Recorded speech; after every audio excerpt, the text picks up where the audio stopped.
Una sa lahat, yan po ang live na kuha sa Parañaque Integrated Terminal Exchange or PTEX kung saan dagsana ang mga pauwi ng probinsya. Sa dami ng pasahero, fully booked na ang mga biyahe. Yan ang iba pang live update, abangan maya-maya lamang. Bagad ng gabi, Pilipinas. Sa Frontline tonight. Higit 5.7 trillion pesos sa national budget para sa susunod na taon, pirmado na ni Pangulong Bongbong Marcos. Ayuda sa mahihirap at dagdag na pondo para protektahan ang ating mga teritoryo sa West Philippine Sea, ibinida. Transport Group, sumaasa mapagbibigyan ng Korte Suprema ang hiling nilang pagsuspindi sa PUV Modernization Program. Ilang miyembro ng QCPD sinibak sa pwesto matapos kumalat ang video ng pagresponde nila sa pagkamatay ng veteranong aktor na si Ronaldo Valdez.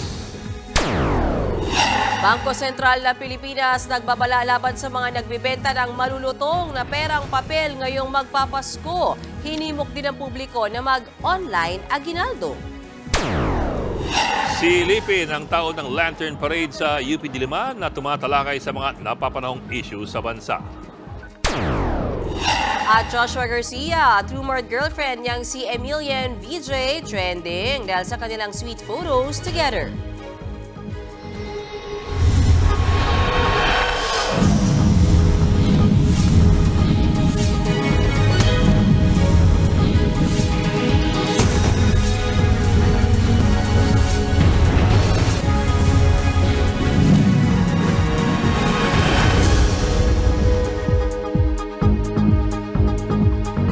Fully booked na agad hanggang sa Biyernes sa mga biyaheng Bicol sa Parañaque Integrated Terminal Exchange o PTEX. Ang ilang pasaherong hindi nag-advance booking, ilang oras naghintay para makasakay. At live mula sa PTEX sa frontline balitang yan, Camille Samonte. Camille, may mga dumarating pa bang pasahero o biyahero sa mga oras na ito?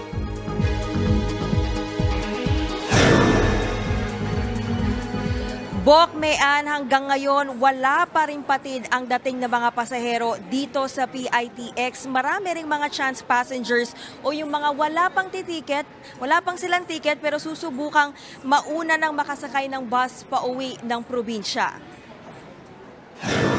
Puno na ng biyahero ang Parañaque Integrated Terminal Exchange o PITX ngayong araw. Maraming pasahero na nga ang nakatayo sa mga daanan dahil wala nang maupuan.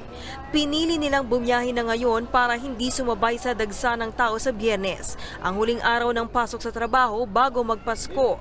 Kasama sa nakipagsiksikan si Jerry na uuwi ng Bicol kasama ang asawa at 2 anak. Last week pa ako kami nagpabook para sigurado na may masakyan kami kasi mahirap kasama ko ang family ko. Nakapag-leave na ako ng mas maaga para hindi sasabay dun sa peak hours ng biyahe. Si Eva hindi nakapag-advance booking kaya ilang oras ang hinintay bago makakuha ng ticket pauwi ng Masbate. Kanina early 8 AM pa kami dito. Opo. Tapos mga past 11 na kami nakakuha ng tickets. Tapos ano oras kayo alis na yun? 7:30 kasi nakakuha kami ng extra bus. Kumbaga nag-chance passenger? Chance passenger. Kanina mahirap talaga. Kasi marami talagang nag-aantay din na mabigyan sila ng extra bus. Si Angelo naman, sa Biyernes pa balak umuwi ng probinsya pero bumili na ng ticket ngayong araw. Nagpasiguro na ako, nagbabaka sakali na ako makapagpa-reserve ngayon kasi alam kong sa 22 mahirap na, in-advance ko na. Ilang bus company na biyaheng Bicol ang fully booked na hanggang Biyernes. Ang 21, 22, 23, medyo kuya na po yung ticket natin. Medyo wala na pong bakante. Marami na pong kumuha ng ticket simula nung first week ng December. Ang iba po online. Ang karamihan pumunta dito. May ticket pa naman sa mga biyahe pa Laguna, Batangas, Quezon at Baguio. Sa tala ng PITX, mahigit 116,000 ang pasahero sa terminal kahapon. Yan ay kahit na hanggang 100,000 lang ang karaniwang dumarating sa PITX araw-araw. Tataas pa raw yan sa mga susunod na araw. Maaga natapos yung klase ng ating mga kababayan. So karamihan doon sa mga estudyante natin, yung mga mag-aaral natin na dito nag-aaral sa Metro Manila, nagsimula na magsiuwi sa kanilang probinsya. Ganon din, yung mga estudyante naman natin sa lalawigan, umuwi naman ng Metro Manila para makapamasyal, makapamili at kung ano-ano pa. Sa NAIA, dumarami na rin ang mga biyaherong papasok at palabas ng bansa. Kabilang sa kanila ang pamilya Hojena mula Singapore na 19 na taon daw hindi nakapagdiwang ng Pasko sa Pinas. Talagang namimiss namin yung Paskong Pinoy. Doon parang lang namin pinipilit namin magkaroon ng Paskong Pinoy. Sa tansya ng Manila International Airport Authority, 8 hanggang 10% ang itataas ng bilang ng pasahero sa NAIA ngayong Christmas season. Napaghandaan na raw yan ng MIA katuwang ang mga airlines. Meron na kaming standing agreement na pag ganito mga peak season, i-ensure din nila yung maximum deployment of their people sa check-in counters and that they have spare staff naman who would replace those who will not be able to come to work. Siniguro rin ng MIA na hindi mauulit ang nangyaring power outage noong bagong taon at Labor Day long weekend kung saan libo-libong pasahero ang apektado.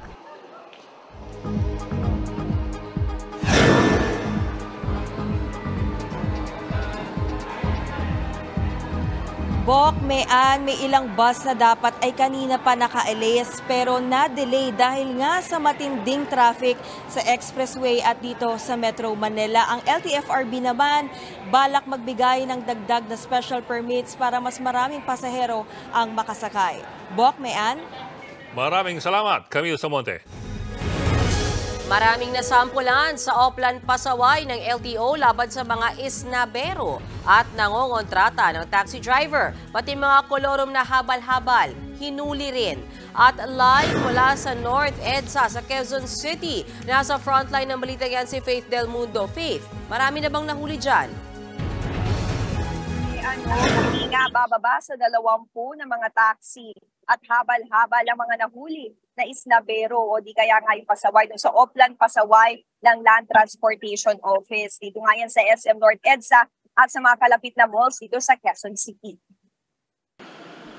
Sa pag-arangkada ng Oplan Pasaway ng LTO, sunod-sunod na taxi driver ang agad nahuli. Ang driver na ito natikitan dahil tumangging magsakay ng pasahero. Ang dahilan niya, hindi muna ako magsasakay kasi grabe traffic. Magpapalipas pa muna ako.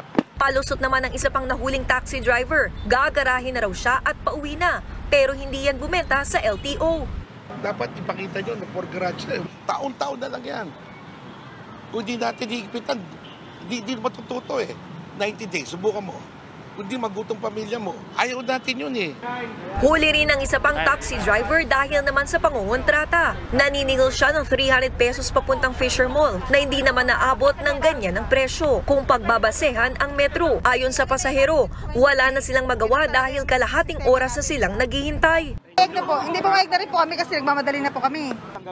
May nahuli ring mga kolorum na habal-habal. Ayon sa LTO, 5,000 pesos hanggang 15,000 pesos ang multa sa mga tsuper na mangongontrata o namimili ng pasahero. Posible ring masuspindi o bawi ng kanilang lisensya at matanggalan ng prangkisa. Samantala, sa mga pasaherong hirap makasakay ng taxi, pwede kayong mag-LRT o MRT. Lalo ngayong pinahaba ang oras ng biyahe nito mula ngayong araw hanggang Sabado dahil sa dagsa ng mga pasahero ngayong magpapasko. Sa LRT Line 1, 10:45 PM ang last trip sa Baclaran Station. 11 PM naman sa Fernando Poe Jr. Station. Sa LRT 2, 10 PM ang last trip sa Antipolo Station. 10:30 naman sa Recto Station. Sa MRT naman, 10:30 PM ang huling biyahe sa North Avenue Station. 11:05 PM naman sa Taft Avenue. Pinalawig din ang operating hours sa PNR. Maraming salamat sa iyo, Faith Del Mundo. Pinasususpinde ng mga transport at commuter groups ang pagpapatupad ng PUV Modernization Program kabilang ng deadline ng consolidation ng mga jeepney driver sa December 31. Hindi dapat nila sapilitan ang pagpapasali sa mga kooperatiba. Nasa frontline ng balitang yan, Mara Enriquez.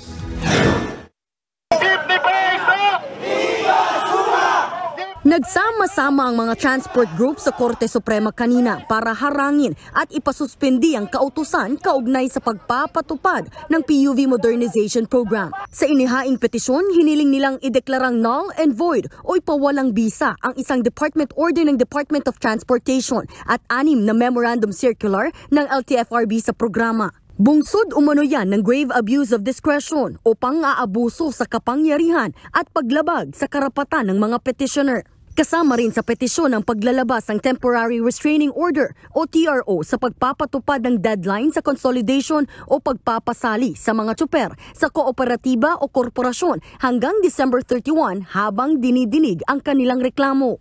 Ayon sa legal counsel ng petitioners na si Attorney Nery Colmenares, malinaw na may paglabag ang mga ito sa karapatan ng mga tsuper at operator sa freedom of association. Yung Cooperative Code of the Philippines, ang cooperative voluntary, bakit ito biglang mandatory, di ba?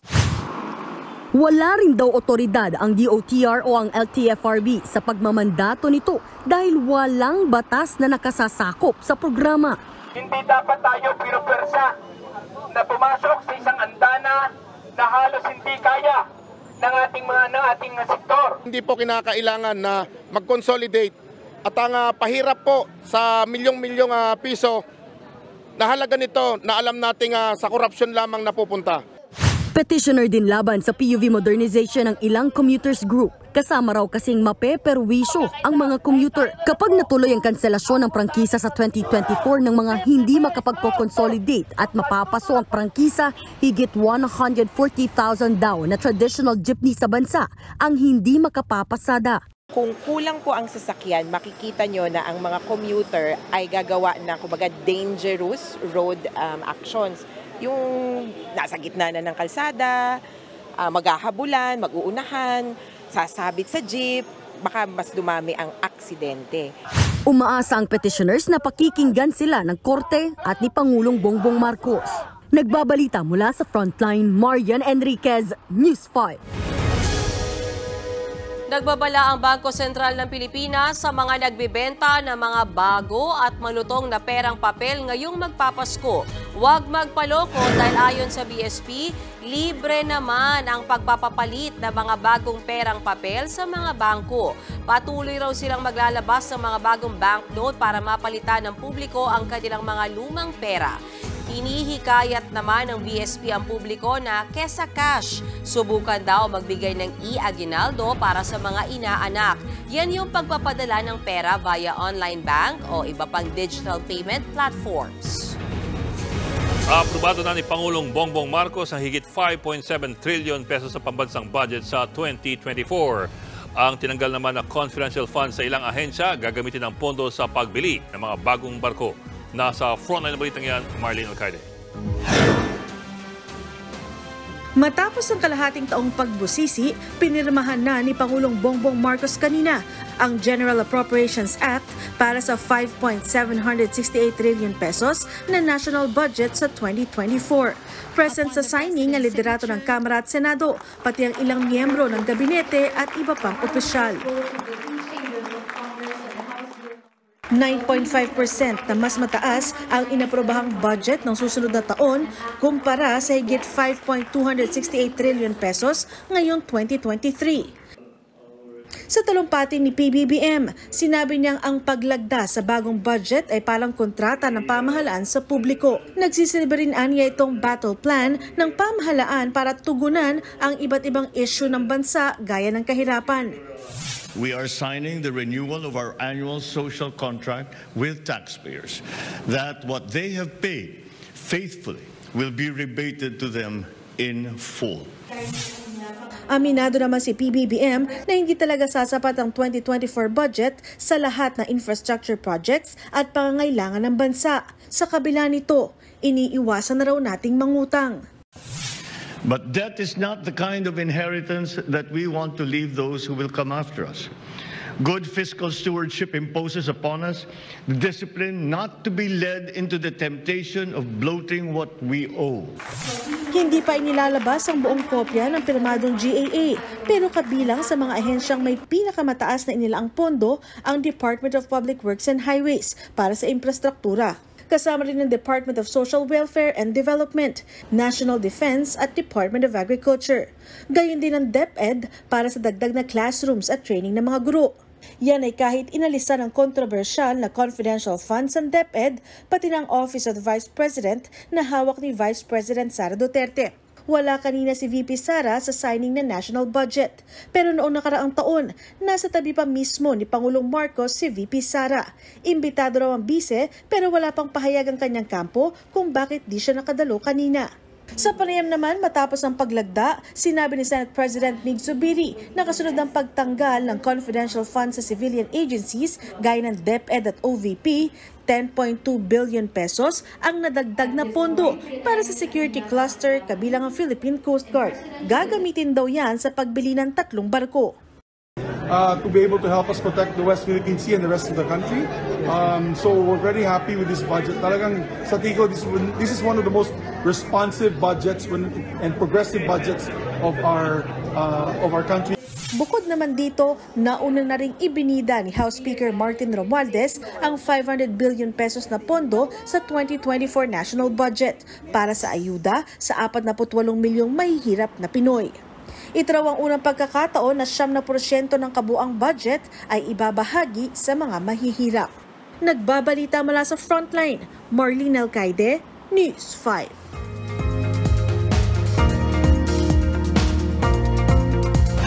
Mga kapatid, nakalabas na ng Philippine Area of Responsibility ang binabantayang sama ng panahon. Huling namataan ng low pressure area sa layong 495 kilometers west-northwest ng Puerto Princesa City, Palawan. Ayon sa Metro Weather, patuloy pa itong lalayo sa bansa sa mga susunod na araw.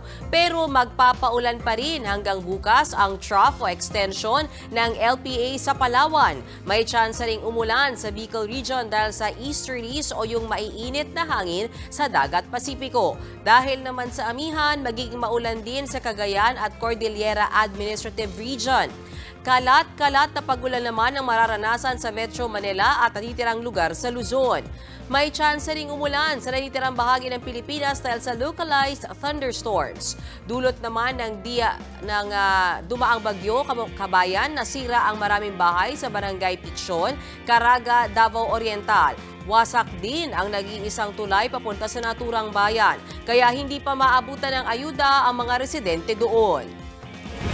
Susunod, 3 pulis na sangkot umano sa pagpapakalat ng maselang video kaugnay sa pagkamatay ni Ronaldo Valdez sinibak sa pwesto. Paglipat ng kulungan sa 11 presong bumaliktad ng testimonya laban kay Laila de Lima, pinagbigyan ng korte. At bibigyan namin kayo ng diskartipid tips para makapaghanda pa rin ng lechon sa Noche Buena. Magbabalik pa ang Frontline Tonight.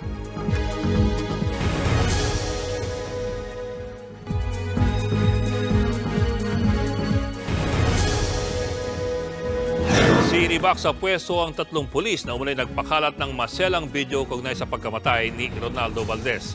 Ang pagkalat ng video na yan, labis na kinidismaya ng mga malapit sa veteranong aktor. Nasa Frontline na balitang yan, Camille Sumonte. I cannot really comprehend. May mga taong kayang gumawa nun. Kayang mambastos. Kayang, alam mo yun, it's beyond my comprehension. Yan ang emosyonal na pahayag ni Jamela Santos, manager ng pumanaw na aktor na si Ronaldo Valdez sa programang Christopher Minute. Galit na galit si Jamela kaugnay ng kumakalat ngayong video ng pagresponde ng mga otoridad sa pagpanaw ng veteranong aktor nitong linggo. We want our departed loved ones na they'll be up there, no? Na hanggang sa huling sandali gusto mong i-reminisce yung mga masasaya at yung mga magagandang alaala. Tinate nila yun. Kwento pa ni Jamela, labis-labis pa rin ang sakit na kanilang nararamdaman, hindi lang dahil sa biglaang pagpanaw ni Valdez, kundi sa paglapastangan sa alaala ng kanilang mahal sa buhay. Kung tingin nyo, kinasikat nyo po yan, kinayaman nyo po yan, lahat po yan may balik. Ang sakit ng ginawa nyo. Ang pangit ang pangit talaga, sobrang bastos.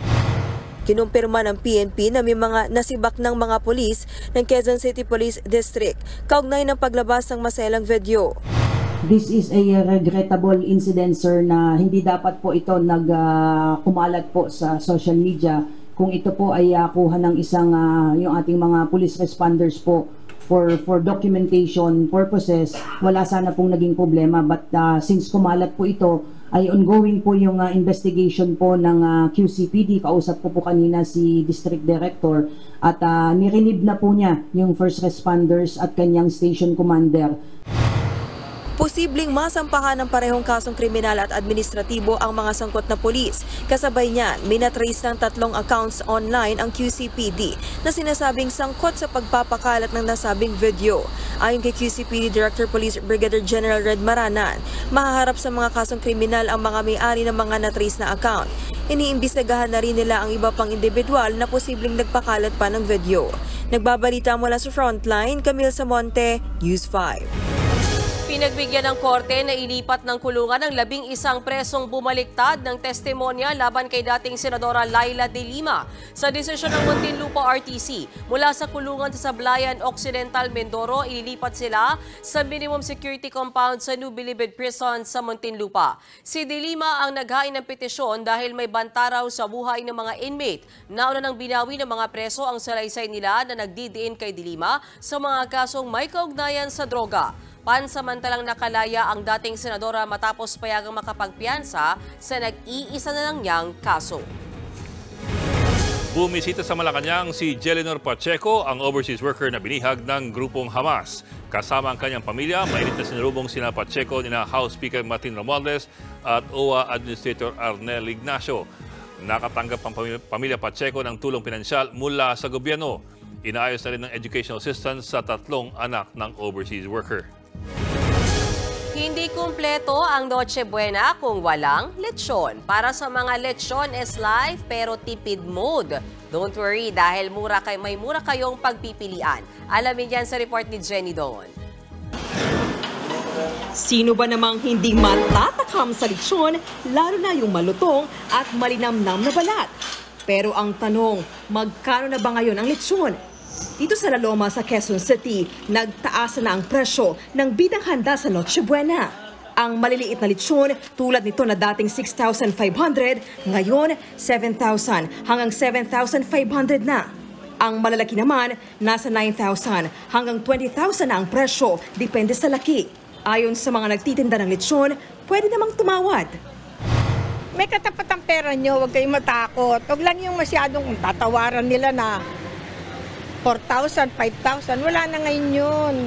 Medyo taasan nyo ng konti yung budget nyo para makakuha kayo. Si Ronald, bibili pa rin daw ng lechon kahit gaano kamahal. Dahil tradisyon na raw ito ng kanilang pamilya tuwing Pasko. Yan ang kaugalian natin eh. Kaya sa lechon manok ang ihahanda natin, maghihirap tayo habang buhay niyan. Sang kahig sang tuka. Kaya lechon tayo. Pero kung tipid mode talaga, pwede pa rin namang makatikim ng lechon. Pwede makabili ng per kilo. Naglalaro ang presyo niyan sa 1,200 hanggang 1,500 pesos. Mas mura naman kung bibili ng frozen lechon. Ikaw na ang bahalang magpainit. Nasa 1,000 pesos ang per kilo niyan. Pwede rin mag-lechon belly na 1,500 pesos ang kilo. Ano mga kapatid, dumayo na dito sa La Loma habang hindi pa nagkakaubusan ng lechon. Basta hinay-hinay lang sa pagkain para hindi ma-high blood. Nagbabalita mula sa Frontline, Jenny Dongon, News 5. Susunod, nabakanteng posisyon ni Senator Francis Tolentino bilang chairman ng Senate Blue Ribbon Committee. Pinag-uusapan na kung kanino ibibigay. Dating US President Donald Trump dinisqualify ng korte sa Colorado sa pagtakbo sa 2024 presidential elections. At premiere night ng MMFF entry na Malyari star-studded. Tutok lang mga kapatid dito sa Frontline tonight.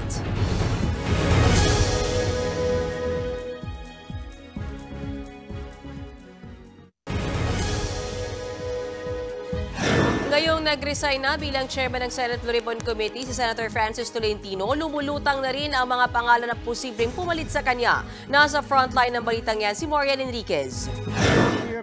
Tuluyan ng binitawan ni Senator Francis Tolentino ang pagiging chairman ng isa sa pinakamakapangyarihang komite sa Senado, ang Blue Ribbon Committee. Tinutupad lang daw niya ang napagkasunduan noon na 1 taon at 6 na buwan niya lang hahawakan ang naturang komite. Lalaki naman po ako kausap eh. Okay. So, palabra de honor yun eh. Okay. Usapan, 1 taon at kalahati. Wala nang interpretation yung 1 taon at kalahati. Okay. Ang tanong ngayon, sino ang papalit sa kanya sa pagbabalik ng sesyon sa Enero? 3 ang kasalukuyang Vice Chairman ng Senate Blue Ribbon Committee, sina Senators Ronald Bato de la Rosa, Bongo at Alan Peter Cayetano. Sa kanilang tatlo, si Cayetano lang ang abogado at tradisyon ng Senado na isang abogado ang humahawak ng Blue Ribbon Committee.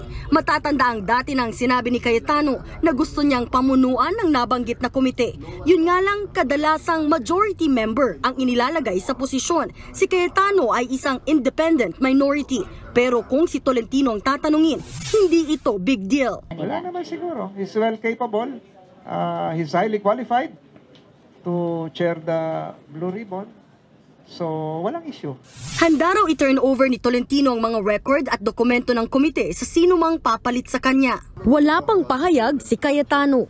Tinanggap na ni Senate President Mig Zubiri ang pagbibitiw ni Tolentino bagamat nakapanghihinayang aniya ito. Wala ring binanggit na kapalit si Zubiri. Daraan pa raw ito sa konsultasyon ng lahat ng miyembro ng Senado. Nagbabalita mula sa Frontline, Mariana Enriquez, News 5.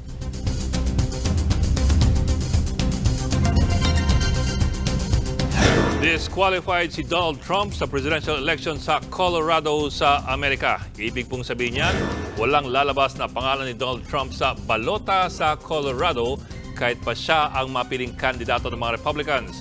Ayon sa Colorado Supreme Court, didisqualify nila si Trump dahil sa naging papel niya sa US Capitol attack noong January 6, 2021. Si Trump ang kauna-unahang kandidato sa pagka-presidente na na-disqualify sa balota. Ia-apply raw ito ng kampo ni Trump sa US Supreme Court. Sa kabila ng kanyang disqualification sa Colorado, tuloy pa rin sa pangampanya si Trump sa Iowa sa November 2024 ang presidential election sa Amerika.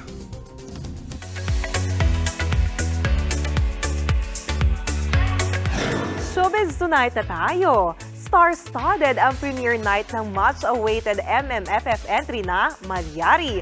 Yan at iba pa sa report na to. Star-studded ang premiere night sa Mega Mall ng Metro Manila Film Festival entry na Malyari. And of course, nakachikahan ni Frontline Pilipinas Showbiz anchor Khaled Karen ang bida nitong si Piolo Pascual. Si Piolo ang gaganap bilang ang serial killer na si Juan Severino Malyari. Na-challenge daw dito si Papa P. To play one character is hard enough. To play two more characters, nakakabaliw siya pero maganda yung script. All the things, the technical requirements, binigay talaga ng producer namin. So, masaya. Thankful naman ang isa pang cast ng pelikula na si Janela Salvador sa suporta ng mga Pinoy sa Malyari. Thank you sa lahat ng pumunta tonight to support our film Malyari. Thank you so much for participating sa MMFF this year. And for supporting Philippine cinema.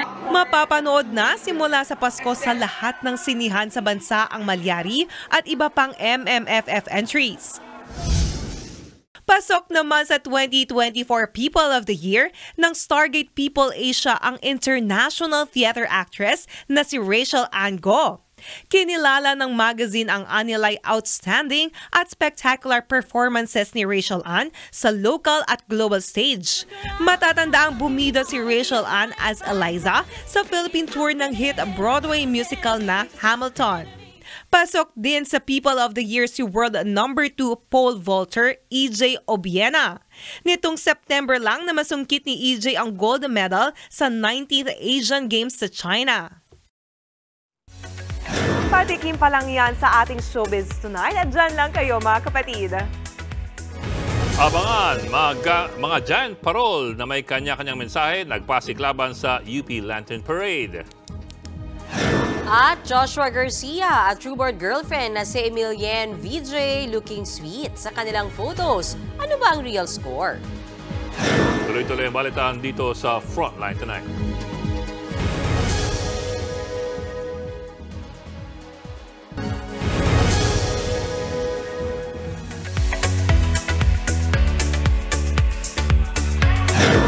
Absuelto si K-pop star G-Dragon sa mga isinampang drug charges laban sa kanya. Nakachikahan naman ng News 5 ang pangmalakasang cast ng American sci-fi film na Rebel Moon. Nasa frontline na balitang yan si MJ Marfori.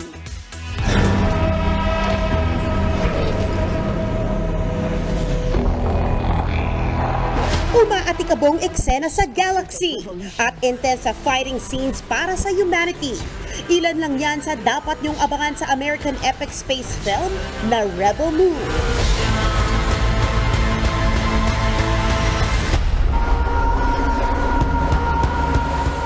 Bida rito, si Hollywood star Sofia Boutella bilang si Cora na maglalakas loob na kalabanin ng Mother World. Kasama rin si Game of Thrones star Ed Skrein at Korean superstar Bae Doona. At syempre, nakachikahan sila ng News 5. Kwento ng bidang si Sofia na challenge siya sa pag-immerse sa storya. I feel like people will keep going back to the film over and over. I still have to go back and watch it at the same way. I think that I had to go and reread the script so many times because the script is so rich. Say naman ni Doona, nagaganap bilang nemesis. Close to real life ang mga pinaglalaban niya sa pelikula. I really liked this story tells that tells about some people or normal people, not special people, stand for freedom and human rights. And, you know, and they are not heroes, they are not even heroes, but they are standing against like inhumanity. I don't know, I like that. More than 400 days ang filming ng Rebel Moon. Kaya matinding sakripisyo ang pinagdaanan ng cast para sa intense action scenes. I've never dieted for this amount of time before. It was so long. It's called The Redeemer. Bukod sa big cast, very impressive din ang cinematography at animation ng Rebel Moon. Lalo't directed ito by Zack Snyder na nasa likod ng hit films na 300, Army of the Dead at Man of Steel.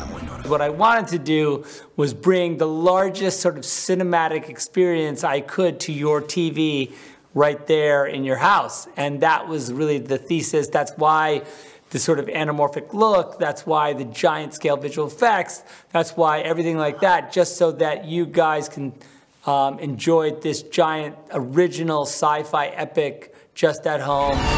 The time has come. Chika ng ilang fans, ang Rebel Moon ay related daw sa Star Wars. Pitch daw sana ito ni Snyder sa Lucasfilms, pero hindi natuloy. My vision for this was to really kind of dig deep into my sci-fi aesthetic with this incredible Cora, this incredible character who is at the same time reluctant gunfighter, but at the same time sort of redemptive hero who is going to save us from the clutches of this insanely powerful enemy that had come to destroy our world. Simula Biyernes, mapapanood na sa Netflix ang Part 1 ng Rebel Moon at Child of Fire. Sa April next year naman ang Part 2 nito. Inosente si K-pop star at Big Bang member G-Dragon. Tuluyan ang binasura ng Incheon Police Agency ang drug charges laban kay GD. Dahil raw ito sa kakulangan sa ebidensya. Nitong Nobyembre lang, nang imbestigahan ng mga pulis si GD dahil sa paggamit umano ng illegal na droga. Pero nag-negative siya sa ginawang drug tests. Inanunsyo naman ngayong araw ng YG Entertainment na umalis na sa kanila si G-Dragon. Nagbabalita mula sa Frontline, MJ Marfori, News 5. Heto ang isa pang chika. Tila mas naging open na ang rumored couple na sina Joshua Garcia at Emilienne Vigier. In-upload ni Emilienne ang ilang pictures nila ni Joshua sa kanyang Instagram story. Looking sweet at magkayakap sila sa pictures. Dahil dyan, nag-trending na naman sina Joshua at Emilienne. Say ng ilang netizens, may nanalo na. Hard launch na rin daw ito ng kanilang relasyon. Wala pang official confirmation sina Joshua at Emilienne sa kanilang status. At yan ang latest and hottest sa showbiz tonight. Ako si Jania Lipon. Happy Wednesday mga kapatid!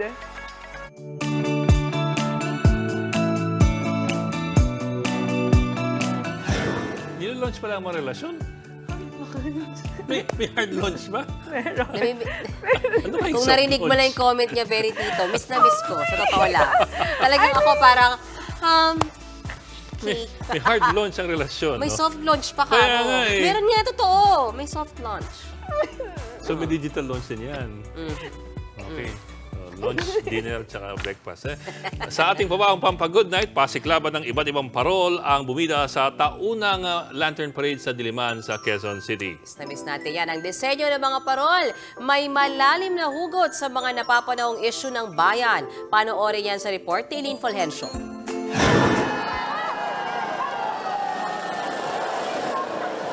Muli na namang nagliwanag ang UP Diliman sa pagbabalik ng Lantern Parade. Higit 50 mga parol ang nagpasiklaban ngayong gabi. Makukulay at naglalakihang parol ang ipinarada sa campus na likha ng mga estudyante mula sa iba't ibang kolehiyo. Bukod sa kakaibang mga disenyo, meron ding malalim na kwento ang bawat obra. Gaya ng lantern na ito na hugis jeep na sumisimbolo sa pagkundina sa PUV Modernization Program. Meron ding bangka bilang pakikiisa sa mga mangingisdang Pinoy sa West Philippine Sea. Agaw pansin nga ang puting bangkang ito na may mga umiilaw na isda. Meron ding mga parol na may kaugnayan sa isyu ng trabaho, justice system at hiling na kapayapaan sa gyera sa Israel. Kinaaliwan din ng parol na hugis pawikan at hugis pusit. Panibagong lakas ang tema ng UP Lantern Parade 2023, lalo't matinding dagok ang hinarap ng bansa dahil sa pandemya. 50,000 pesos ang premyo ng mapipiling grand winner. Ito ang pangalawang taon ng UP Lantern Parade matapos ang pandemya.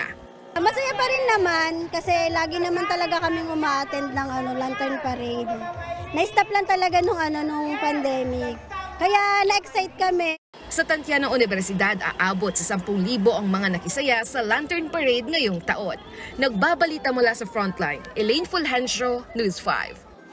Alam mo, ngayon ko lang na-discover na yung mga nasa Bilibid gustong sumali sa Lantern Parade. Dahil? Gusto nila ng parol. Kahit si Wallace parang gusto kang saktan, sa totoo lang. Oy, pero nakakamiss yan, yung Lantern Parade na yan. Sana makapunta tayo once. Kahit next year. Sasabihin mo talaga. Okay, sige. Mga kapatid, 5 araw. Grabe, 5 araw na lang. Pasko na. At yan po ang 45 minuto paghimayos malagang headlines. Balitan at diskusyon para sa paghubog ng matalinong opinyon. Kami inyong kasangga sa pagbalita. Ako po si Mayan Los Baños. Ako naman po si Adlingao. Magandang gabi.